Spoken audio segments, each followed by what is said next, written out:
I knew I loved you before I met you. Then you came into my world. From the beginning I was wrapped around your little finger.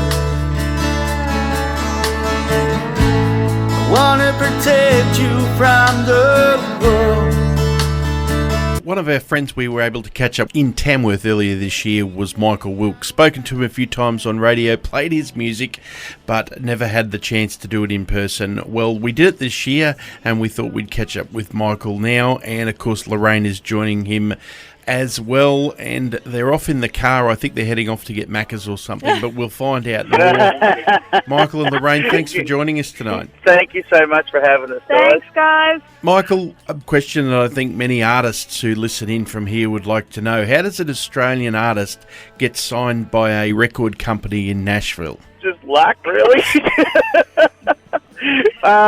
Well, Winter Records was something that Michael Edser from Winter Records, him who produced, not this new single, but everything else that we've done. Him and I done a lot of original stuff around Newcastle, and before he went to Ireland, so we have a bit of a long history, but he's always liked my music. What had happened is I got to play a support gig for Tamworth at Joe Maguire's, supporting 8 Ball Aiken and Grayson, which was awesome. And Michael had to come to me and said, really want to produce one of your songs, which was Backseat of My Car. And next minute, I wake up to a, here's your first record deal. Mind you, we did have to clean up Backseat of My Car. We did have to clean up Backseat of My Car. If you ever get to hear the original... it's very nice. You can do that one live at one of your concerts or one of your shows. You can say, hey guys, depending on the audience and the crowd, you can sort of sneak those little sneaky things in.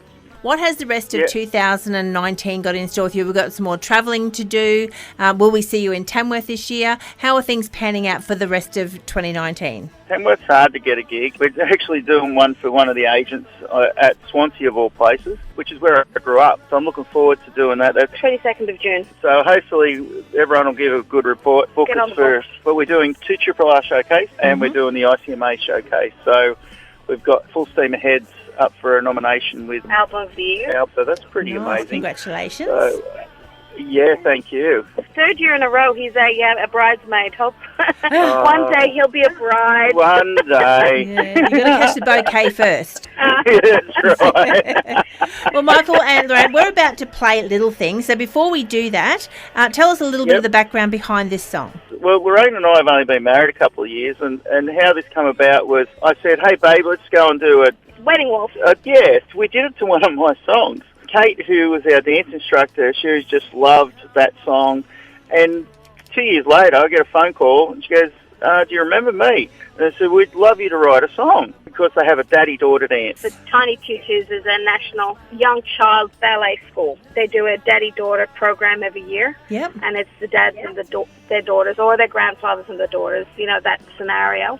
I wrote this thing in about a day and a half, and because of just the inspiration flowed in. I've got 2 boys, so it's not hard to channel that, and I'm a doting dad, so those little things, the tooth, the smile, the nursery rhymes, and I did all that. So regardless of girl or boy, it was easy to channel that love and that experience. The funny thing was, Simone, the owner of the company, rings me and said, I'd like to come in for a meeting. And then I said, look, I just finished writing this song. Do you mind if I sing it to you? And I sang it to her over the phone. Well, she cried. And she goes, that is perfect. She listened to every lyric, and it's very hard over the phone, but she listened to every lyric and basically verbatim spoke it back to me. I was just going, wow. Wow. It was epic. She was so moved by it, and I obviously was.